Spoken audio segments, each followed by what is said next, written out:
Hello friend, मैं हूं अभिषेक मौर्य और आप देख रहे हैं कॉग्निटिव लर्निंग क्लासेज। इस कॉग्निटिव लर्निंग में हम जो है एक बायोलॉजी लेक्चर सीरीज को कर रहे हैं और जिसमें मैं आपको नीट के सिलेबस के अकॉर्डिंग 12th क्लास एनसीईआरटी से एक टॉपिक को लिया हुआ हूं।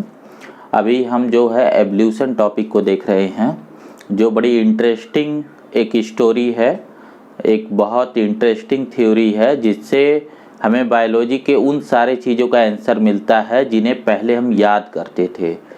मतलब जैसे कोई जो फैक्ट है बायोलॉजी में, जो आप समझते हैं कि ये एक साइंस है जिससे बहुत सारे फैक्ट हैं, जबकि मैं हमेशा बोलता हूँ कि ऐसा नहीं है, बस आपने इसे सही तरीके से पढ़ा नहीं है।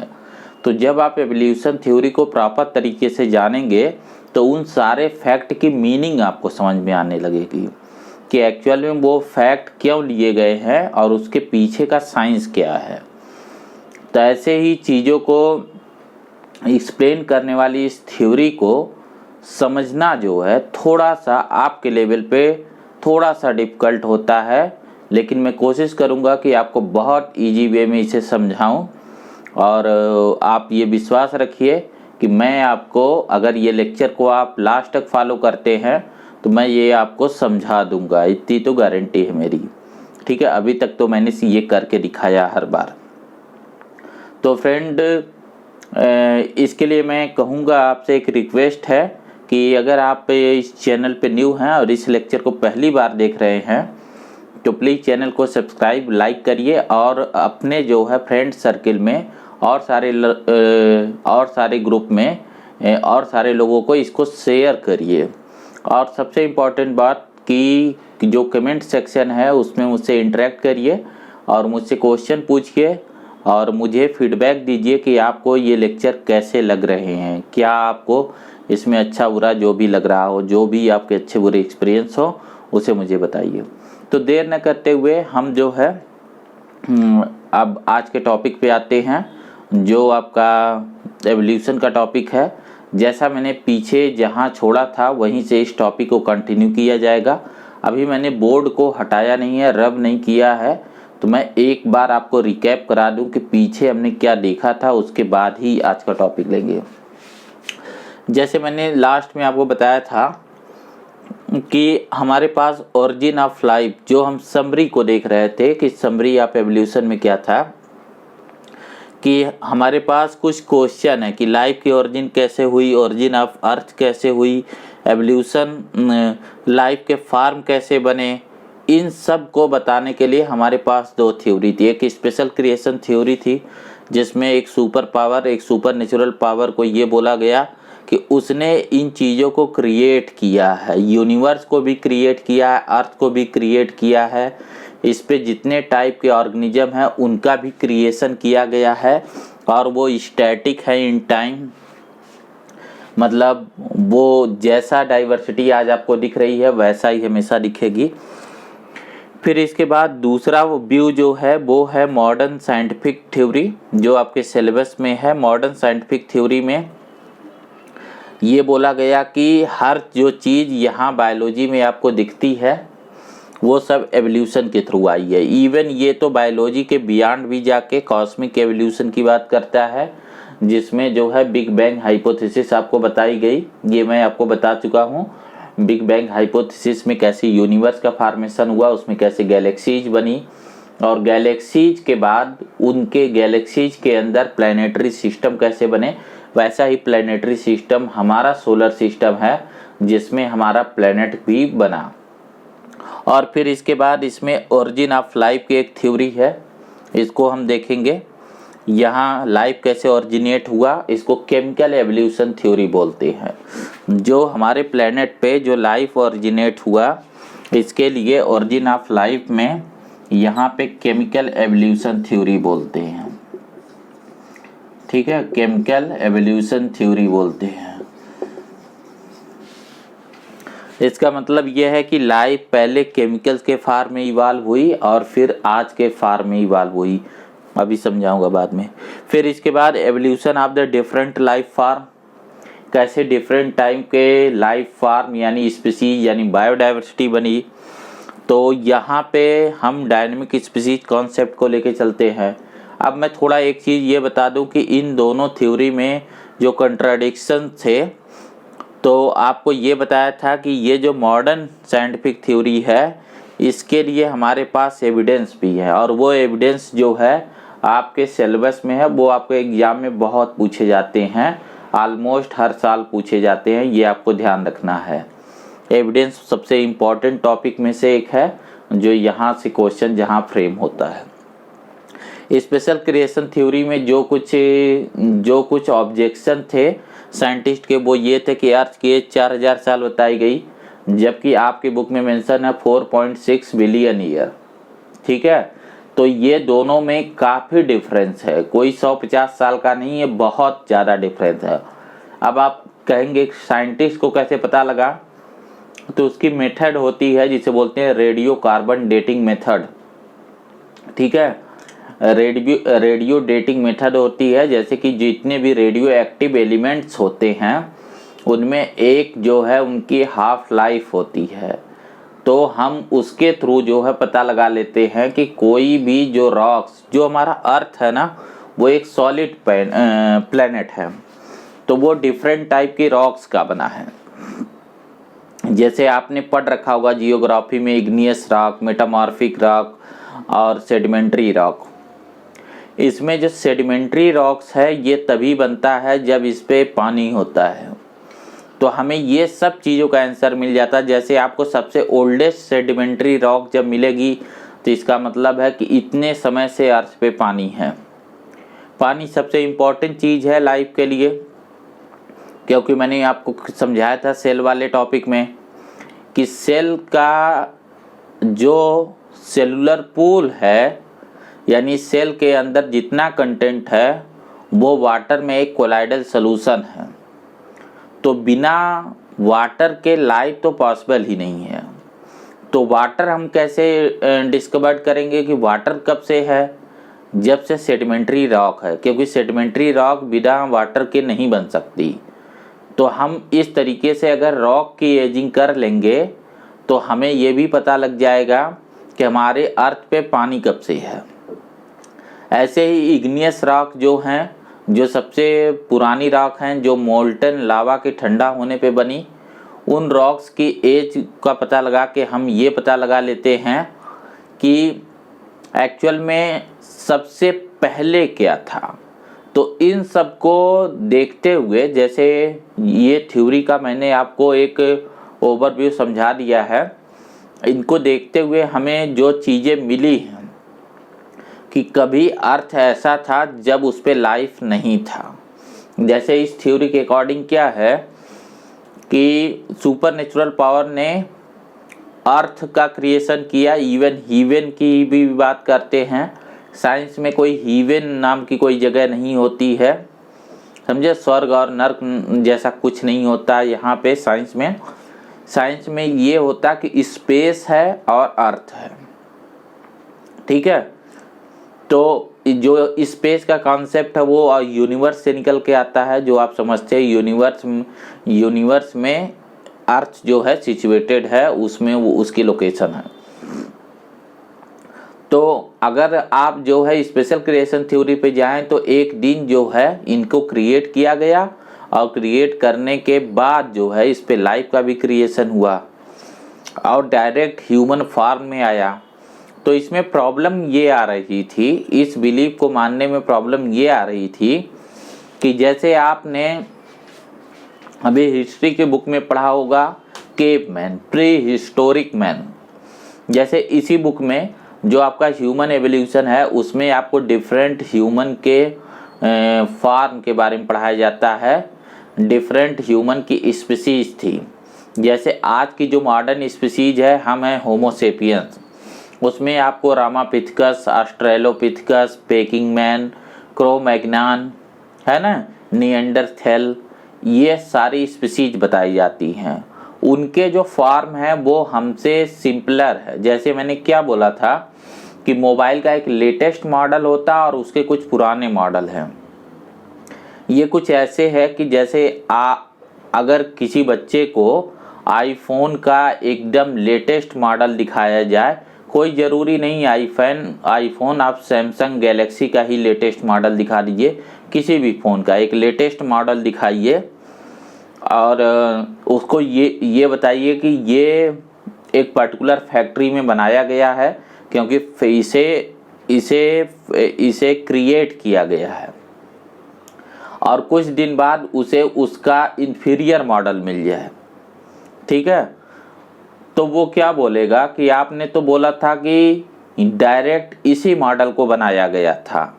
यानी जो लेटेस्ट मॉडल है वो तो लेटेस्ट जानता नहीं ना, उसके लिए तो वही मॉडल है कि एकदम यही नया वाला मॉडल, एक ही मॉडल ही बना था, लेकिन आपको उससे सिंपलर मॉडल मिल जाए तो सिंपलर मॉडल का क्या जस्टिफिकेशन आप उस बच्चे को देंगे कि ये कैसे आया?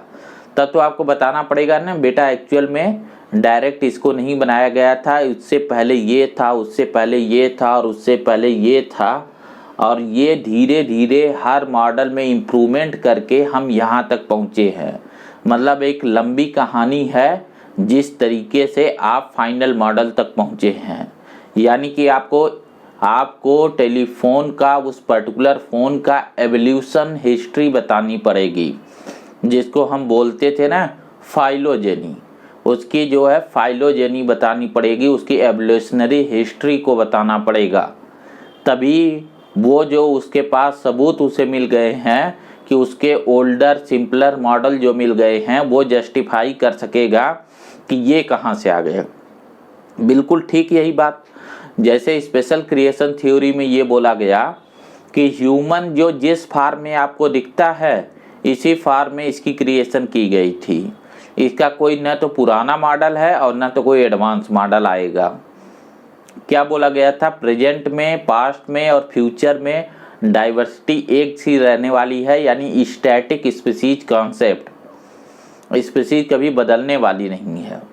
जबकि एवोल्यूशन थ्योरी स्पीसीज को टाइम फंक्शन बोलता है। मैथमेटिकल टर्म में बोले तो ये टाइम का फंक्शन है, टाइम जैसे जैसे बदलेगी वैसे वैसे स्पीसीज का फॉर्म भी बदलेगा। अभी इनको थोड़ा याद रखिए क्योंकि इन सब का डिटेलिंग है, ऐसा क्यों होगा ये बात भी आपको सिलेबस में है कि ऐसा क्यों होगा कि बदलते हुए टाइम के साथ जो है स्पीसीज का फॉर्म चेंज होगा, यानी वो इवाल्व होगा कंटिन्यूसली। उसकी कुछ वजहें हैं, वो जब आप पूरी एवोल्यूशन की थ्योरी पढ़ लेंगे तो वो बात समझने लगेंगे ऐसा मैं क्यों बोल रहा हूँ, मैं समझाऊंगा खुद ही आपको, ठीक है। तो देखो प्रॉब्लम क्या थी कि जो फॉसिल्स होते हैं, फॉसिल्स आप समझते हैं ना, जो डेड रिमेन्स, जैसे कि जो म्यूजियम होते हैं उनमें जो फॉसिल्स रखे रहते हैं, जो हड्डियां वगैरह रखी है, जैसे ये आप अपने बुक में देख सकते हो। अगर आपने आज तक कोई म्यूजियम नहीं देखा है तो इस चैप्टर का सबसे लास्ट में जो आपको ये मेंशन किए गए हैं, वैसे आपको हिस्ट्री की बुक में इनको पहले मेंशन किया गया होगा कि हमारे एंसेस्टर जो है वो केव्स में रहते थे। इस तरीके से आपको डायग्राम मेंशन किया गया है स्कल के, ठीक है। तो ये जो स्कल के डायग्राम हैं ये एक्चुअल में स्कल हमने फॉसिल्स के फॉर्म में आर्कियोलॉजिकल साइट से इन्हें निकाला है। इसे जो एक्सकेवेट किया है, इन्हें ज़मीन खोद के हमने निकाला है, इन्हें जो है पाया है। ऐसे सिर्फ ह्यूमन के नहीं मिले हैं, आपने कई सारी मूवी, एक मूवी है नाइट एट ए म्यूजियम, उसमें डायनासोर्स का ही पूरा दिखाया गया है। जुरासिक पार्क अगर आपने मूवी देखी होगी तो वहाँ भी आपको फॉसिल्स कैसे एक्सकेवेट करते हैं इसको थोड़ा पिक्चराइज किया गया है, ठीक है। ऐसे बहुत सारा से मेरा कहने का ये मतलब है कि जैसे आपको बताया मैंने कि प्रेजेंट एरा सीनोजोइक एरा है जिसमें हम जिंदा हैं, तो हमें पता लगा कि मेसोजोइक एरा जो था उसमें जुरासिक पीरियड था ना, आप याद करिए। मेसोजोइक एरा के अंदर जुरासिक पीरियड था। उस जुरासिक पीरियड के अंदर पूरी जो बायोडाइवर्सिटी थी वो बिल्कुल अलग थी। अगर आपने जुरासिक पार्क मूवी देखी हो तो उस मूवी के अकॉर्डिंग क्या बताया जा रहा है कि जुरासिक पीरियड में जो मेसोजोइक एरा था उसमें जो है अर्थ की बायोडाइवर्सिटी, जो फ्लोरा और फौना था वो आज से बिल्कुल अलग था। मैं समझाता हूँ कैसे। जैसे देखो ये चीज़ आप यहाँ देखो बुक में जो आपको क्लैडिस्टिक्स ये बने हुए हैं ना, इनको आप बार बार देखिए तभी आपको समझ में आएगा। ये जो डायग्राम बने हुए हैं, इसमें डायग्राम में जैसे आप आके देखेंगे तो आप यहाँ प्लांट वाले पे जाएंगे तो मेसोजोइक एरा में जाएंगे और यहाँ बीच में जुरासिक पीरियड है। तो जुरासिक पीरियड के ऐसे जो है हॉरिजेंटल आइए, तो हॉरिजेंटल आइए तो आप देखिए कि यहाँ पे डाइकोटिलिडनस एंजियोस्पर्म का एवोल्यूशन ही नहीं हुआ था। इस समय क्या क्या चीज़ें थी, तो ये देखिए मेंशन है cycas, conifers, fern and herbaceous lycopods, यानी सारे टेरिडोफाइटा और जिम्नोस्पर्म के जंगल थे। यानी जो प्लांट किंगडम था उसमें जो है आपका एंजियोस्पर्म नहीं आया था, क्योंकि एंजियोस्पर्म का जो आना शुरू हुए थे वो क्रिटेशियस में डाइकोटिलिडनस शुरुआत हुए थे, और मोनोकॉट जो है सीनोजोइक एरा में आया, वो मेसोजोइक में भी नहीं था। तो इससे हमें पता लगा कि एंजियोस्पर्म में भी जो नया है वो क्या है, वो मोनोकाटिलिडनस, और जो पुराना है वो डाइकोटिलिडनस। शुरुआत कहाँ से हुई थी? क्रिटेशियस में, जो मेसोजोइक एरा का लास्ट पीरियड है। इनका टाइम क्या है? जैसे जुरासिक का जो टाइम है 150 मिलियन ईयर और क्रिटेशियस का है 100 मिलियन ईयर। ठीक है, तो 100 मिलियन ईयर एगो जो है ये एंजियोस्पर्म आना शुरू हुए थे। उससे पहले एंजियोस्पर्म होता ही नहीं था। ऐसे ही प्लांट एनिमल किंगडम में यहाँ आपको मेंशन किया गया, इसको देखेंगे तो ये जो टाइम था ना, इससे पहले जुरासिक पीरियड 150, यहाँ पे जो मैमल्स थे उनका एवोल्यूशन नहीं हुआ था। तो मैमल का नहीं हुआ था तो आदमी भी नहीं था, और क्योंकि आदमी भी मैमल है ना, आपने ये चीज़ तो 11 क्लास के एनसीईआरटी में पढ़ रखी है ना कि हम जो है कॉर्डेटा के मेंबर हैं और क्लास मैमेलिया के मेंबर हैं। तो इससे पहले क्या थी? Class reptilia. कॉर्डेटा था लेकिन उसका सबसे हाईएस्ट क्लास क्या था? रेप्टाइल। मैमल उतना डेवलप नहीं थे।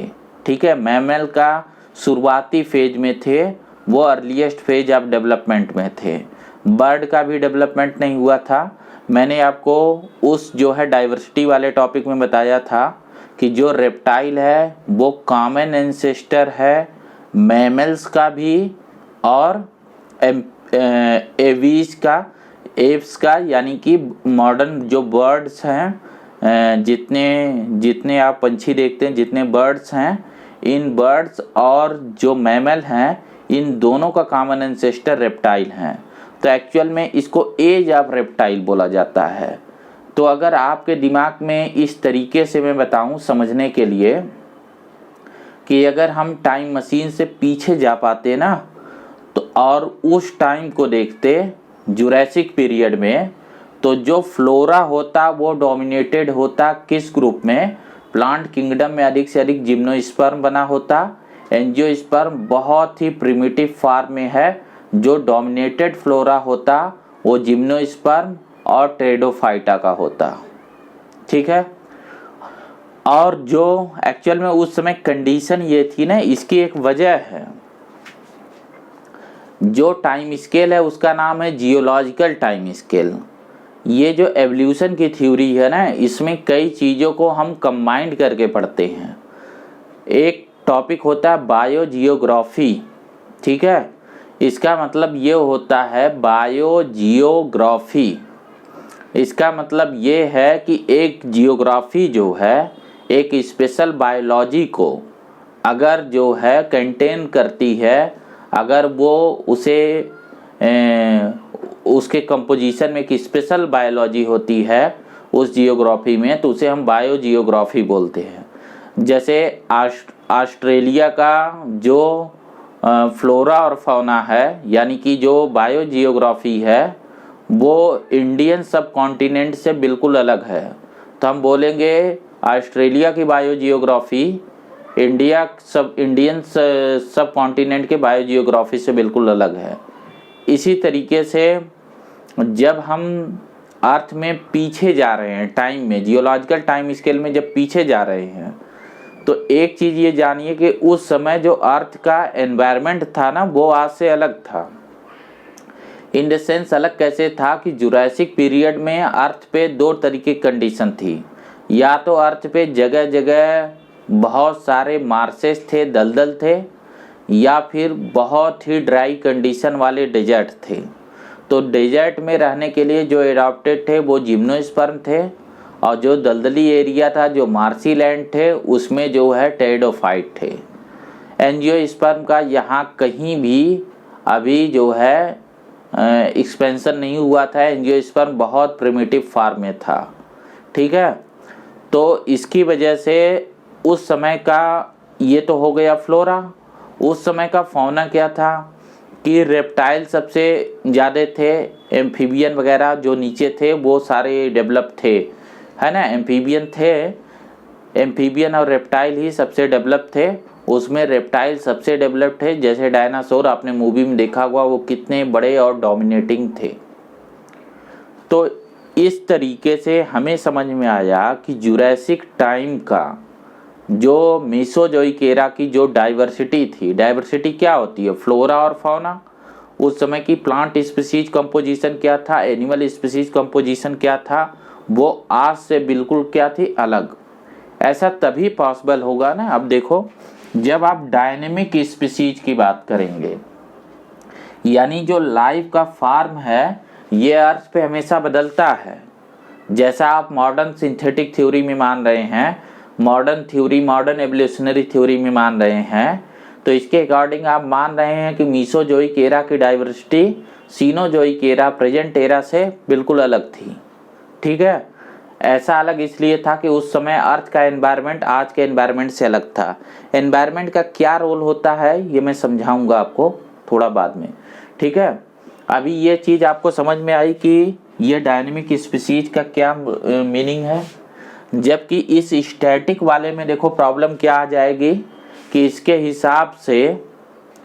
हिसाब से जो ह्यूमन का जो फॉर्म आज है ये तभी बना था जब अर्थ बन गई थी, और वो भी आपको जो इसमें मेंशन है वो 7 डेज के अंदर सब बन गया था, क्योंकि वो क्रिएटेड था। ऐसा जो है बहुत सारे टेक्स्ट, जैसे बाइबल में ऐसा बोला गया है जो आपको बुक में पढ़ाया जाता है। तो अगर ऐसा हो गया था तो फिर हमें ऐसा क्यों नहीं है कि उस एज में मैमल्स मिलते हैं या ह्यूमन के फॉसिल्स मिलते हैं। हमें ह्यूमन के फॉसिल्स काफ़ी बाद में मिलते हैं सीनोजोइक में, बल्कि उससे पहले जो हमें फॉसिल्स मिलते हैं उसमें ह्यूमन छोड़ो मैमल ही नहीं मिलते हैं।